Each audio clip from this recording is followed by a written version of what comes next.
السلام علیکم پیارے دوستو، زلفی نالج لینڈ ورلڈ میں خوش آمدید۔ سلطان صلاح الدین ایوبی رحمۃ اللہ علیہ اپنے اسی منصوبے کے تحت ابو جعفر اور علی ناصری نے 15 ایسے فدائین کو تلاش کر لیا جو شمشیر زنی اور تیر اندازی میں ماہر تھے۔ پھر ان دونوں مصری امیروں نے گداگروں کے بھیس میں اپنے 2 جاسوس چھوڑ دیے جو دن کے وقت قصر زراعت کے قریب کاسا گدائی کے لیے گھومتے رہتے تھے اور ادھر آنے جانے والوں کے سامنے 10 سوال دراز کرتے تھے۔ یہ جاسوس اس لیے مقرر کیے گئے تھے اگر یوسف صلاح الدین شکار کے لیے قصر زراعت سے نکلے تو فوری طور پر ابو جعفر اور علی ناصری کو اطلاع دی جائے۔ دونوں جاسوس بڑی مستعدی اور پابندی سے اپنے کام میں مصروف تھے۔ ان کا خیال تھا کہ وہ بہت جلد اپنے مقصد میں کامیاب ہو جائیں گے، مگر ان دونوں کو یہ نہیں معلوم تھا کہ وزارت عظمیٰ کا منصب سنبھالنے کے لیے یوسف صلاح الدین نے شکار کا شوق بالکل ترک کر دیا تھا۔ کبھی کوئی دوست گزشتہ باتیں یاد دلاتا تو یوسف صلاح الدین بہت سنجیدہ لہجے میں کہتا، یہ ساری بچپن کی عادتیں تھیں،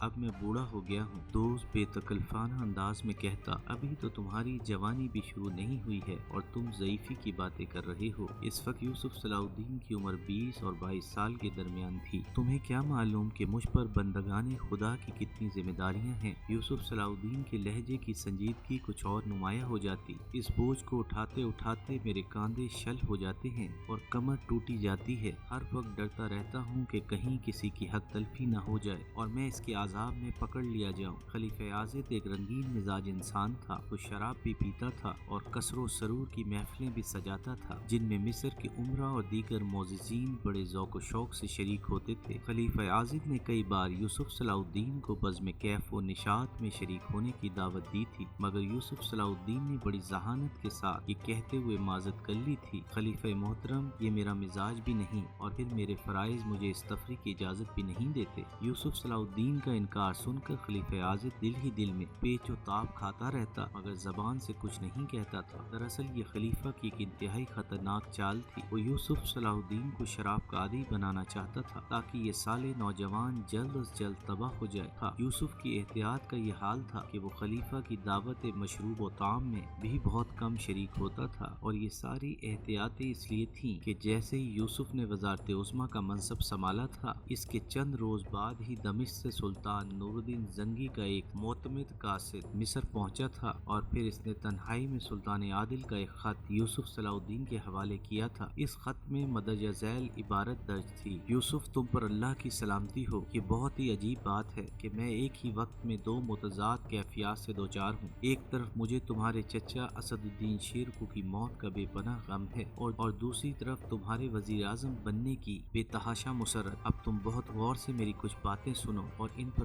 پورا عمل کرو۔ اگر تم نے اس سلسلے میں ذرا سی بھی کوتاہی سے کام لیا تو تمہاری ذات کو شدید نقصان پہنچنے کا اندیشہ ہے، اور یاد رکھو تمہارا نقصان میرا نقصان ہے۔ آج تم پر یہ حقیقت اور سچائی پوری طرح واضح ہو جانا چاہیے، تم مصر کی سرزمین پر میرے نمائندے خاص ہو۔ میں دنیاوی اقتدار کا منکر نہیں ہوں، مگر میں اس مادی طاقت کو اپنے مقصد تک پہنچنے کا ایک خاص ذریعہ سمجھتا ہوں، اور میرا ایک ہی مقصد ہے کہ ملت اسلامیہ کو عیسائیوں اور یہودیوں کی شورشوں سے محفوظ کر دوں۔ پھر وہ وقت بھی آئے کہ مجھے بیت المقدس میں داخل ہونے کی سعادت حاصل ہو سکے۔ میں نے زندگی بھر ایک ہی خواب دیکھا ہے اور اب یوں محسوس ہوتا ہے کہ جیسے اس خواب کی تعبیر ملنے کا وقت قریب آ پہنچا ہے۔ بیت المقدس تک پہنچنے کا ایک ہی راستہ ہے کہ مصر پر ہماری گرفت مکمل ہو جائے۔ مجھے یقین ہے کہ تم اس کار عظیم کو انجام دینے کے لیے اپنی عمر عزیز کا ایک لمحہ بھی برباد نہیں کرو گے۔ یقیناً تم بہترین شاہ سوار ہو اور چوگان کے عظیم کھلاڑی، مگر اب یہ کھیل تمہارے لیے مناسب نہیں۔ تمہارے شوق سے کوئی بھی دشمن فائدہ اٹھا سکتا ہے۔ خلیفہ عازد اور دیگر مصری وزراء کو کبھی اپنا دوست نہ سمجھنا کہ ان لوگوں نے تمہیں بڑے جبر کے عالم میں قبول کیا ہے۔ عام تماشوں اور تفریحوں میں کبھی شرکت نہ کرنا، اور آخری ہدایت یہ ہے کہ اپنے محافظ دستے میں شامل کیے جانے والے افراد کی خوب چھان بین کر لینا، کہیں بدعقیدہ لوگ نقابیں پہن کر قریب نہ آ جائیں۔ اللہ تمہارا نگہبان ہو کہ اہل ایمان کے لیے بس اس کا سہارا کافی ہے۔ سلطان نور الدین محمود زنگی کا خط پڑھ کر یوسف صلاح الدین کی آنکھوں میں آنسو آ گئے۔ سلطان عادل کی ان ہدایات کے بعد یوسف صلاح الدین نے اپنے گرد مصر کے ان صحیح العقیدہ نوجوانوں کو جمع کر لیا تھا جو ایک طویل عرصے تک باطنیوں کے جبر و تشدد کا شکار رہے تھے۔ ان نوجوانوں نے بڑی تیزی کے ساتھ فوجی تربیت حاصل کی تھی اور بروقت سائے کی طرح یوسف صلاح الدین کے ساتھ رہتے تھے۔